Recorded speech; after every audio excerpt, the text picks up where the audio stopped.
Hello again, everyone. This is Randy, your Sewing Machine Man, and what we're looking at today is a by request video on reconditioning some needle plates and some hooks. And this is for iJennJenn. She asked for this yesterday, and I got a few minutes here to do a real quick video.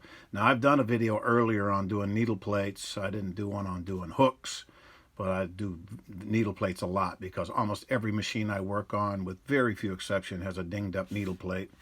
And when I say a dinged up needle plate, it's usually got where the needle has struck it.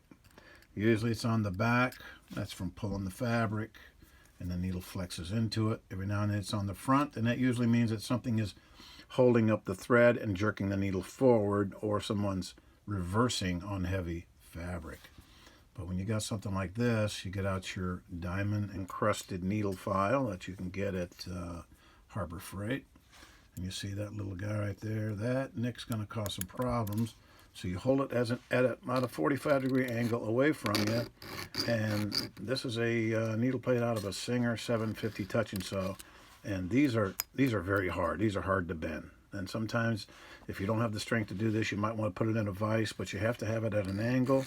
And I push it in with no pressure, and then I drag it back across. Almost always that works the best for me. And then I'm dragging it toward me, and I work it following the curvature of the needle plate. I don't think I've ever put these in a vise because I'm always turning them and moving them, and it just doesn't seem to work for me in a vise. But you start it going, and then you start working it down, and you take it off ever so slightly. You don't want to take off any more than you have to. So you just check it every now and then, see how it's coming along. Because what you want to do is you want to put a bevel there. It's like in some gunsmithing parlance, it's like doing a ramp job. And what you're doing is you're making it so if the needle does come down in the future, instead of hitting it directly, it deals it a glancing blow because it has that little ramp to go off of. So you just, in very short time, these diamond files will make short work of it, and they'll clean it up in a hurry. And if you got anything on the top up here, you can knock that off. You can use some emery cloth. I use the emery fine, and then I follow it up with the crocus cloth, industrial grade, and it's basically just denim with jeweler's rouge in it. And what you're doing then is you're taking out the fine scratches that you put in with your needle plate file here.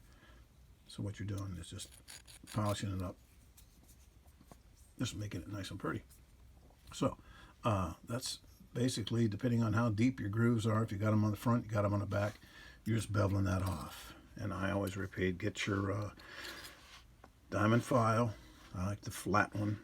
And then as you push it away from you, have light pressure and more pressure coming back. And that's pulling everything towards you.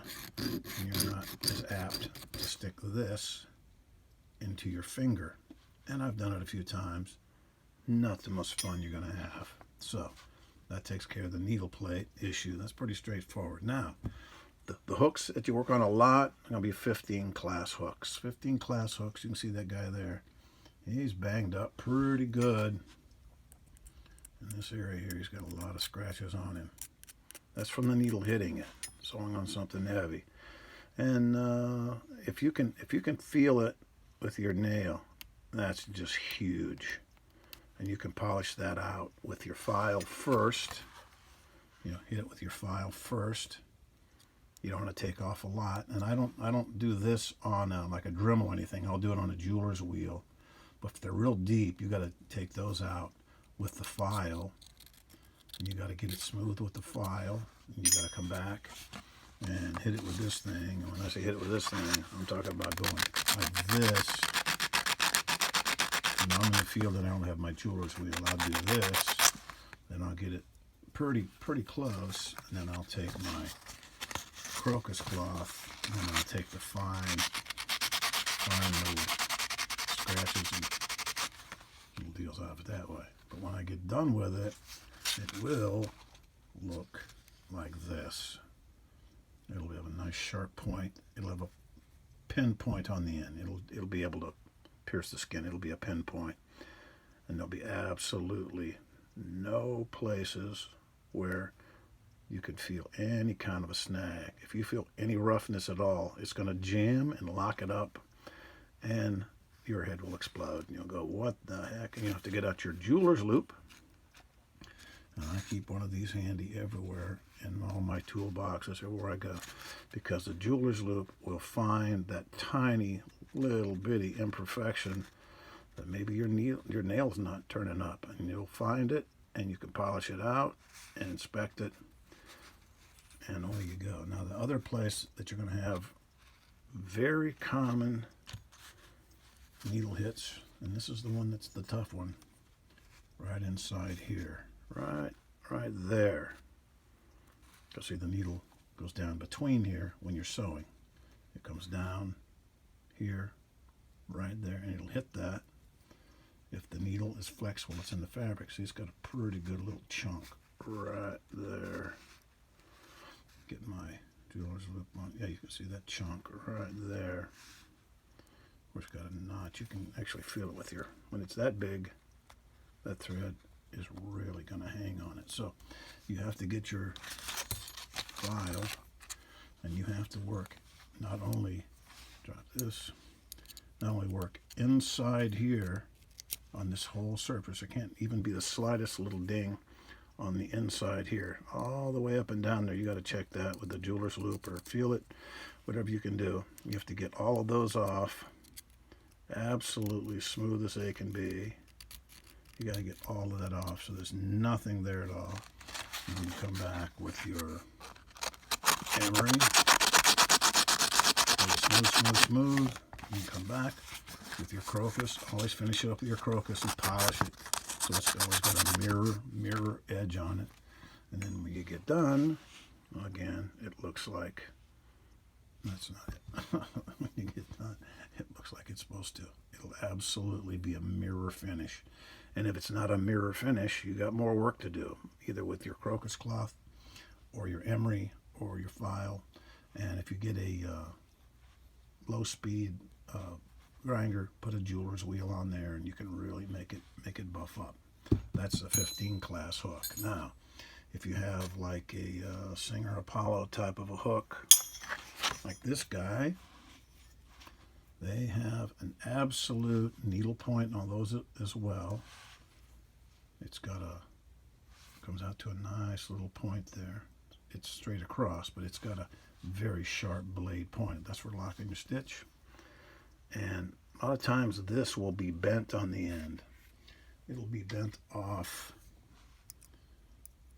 The end will be flared out, just the tiniest little bit, have a little bit of a burr on it. And you can just polish that off by rolling your hook around and getting your file and just shooting right across it. And what you want to do is make sure you have a file with plenty of grit down toward the end, because you'll be hitting it down toward the end, and just always work away from you. I don't ever use a Dremel or anything like that, any kind of a wheel, because you'll just take off too much. This is always going to be a very slight little finesse move. You don't want to take off a whole bunch, or you'll ruin the end of the point. And the end of the point, you can take that off. You can actually knock it off, and it'll come out looking like this if you get too crazy with it. And looking like that, that's game over. You yank this out, put a new one in. You're not going to salvage that, because you have to have the point coming out to right about there. You've lost all that substance on there. Now if there's one that's just maybe banged up a little bit, like this one, you recondition it, and you can work on the top side here, and you'll be actually making it shorter, but not so short that you can't reset the timing and bring it back to the right spot. So you can use the tape on here, you know, the emery tape.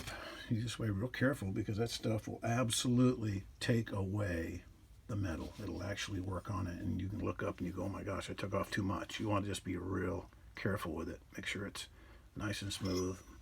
And of course, on the downstroke, you have this little notch cut out. When the needle comes on the downstroke, when you're timing it, as the needle comes down, it's going to come down right there at that little divot where they machined that out. And you always have to check that and make sure there are no hits on it. Sometimes a needle will hit that. You check it, make sure it's nice and smooth. If not, polish it out either with your file or your crocus or your emery. Get it nice and smooth, because if there's a slightest little ding anywhere around here, it'll cause the machine to jam. So you'll be using your nail, running around there, check it, feel it, check and feel it. Use your jeweler's loop, and I invested, and I just have about a half dozen of these laying around. You don't want to be without one, because you're always going to be looking to see what the heck is going on that you can't see with a naked eye or feel with your fingernail. So get your jeweler's loop, get your diamond files, get those at Harbor Freight. Get a whole set of them. They're not expensive, and yes, they're made in China. Sorry. And then you got the crocus cloth, you got your emery cloth, and then away you go. So have fun with that. Don't take too much off, and just polish it. Make sure it's mirror finish. And away you go.